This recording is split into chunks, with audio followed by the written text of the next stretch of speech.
Hi all. మేమైతే విజయనగరం నుంచి చెన్నైకి అయితే రిటర్న్ బయలుదేరుతున్నామండి. ఎప్పుడు వచ్చేటప్పుడు ఖాళీ చేతులతో ఎప్పుడు అమ్మ వాళ్ళు పంపరు కదా, నా కోసమని కొన్ని వంటలు అయితే చేస్తుంది అమ్మ.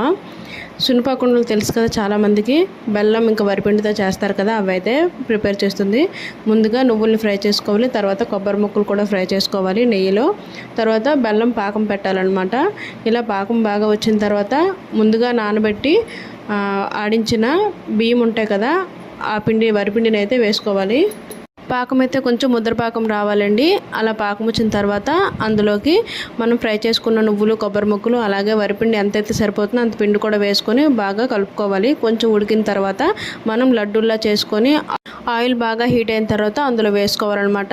ఇవైతే టేస్ట్ కూడా చాలా బాగుంటాయి, హెల్తీ కూడానండి. ఎందుకంటే బెల్లం, నువ్వులు, కొబ్బరి ముక్కలు ఇంకా వరిపిండే కాబట్టి ఏ ప్రాబ్లం ఉండదు. టేస్ట్ అయితే చాలా బాగుంటుంది.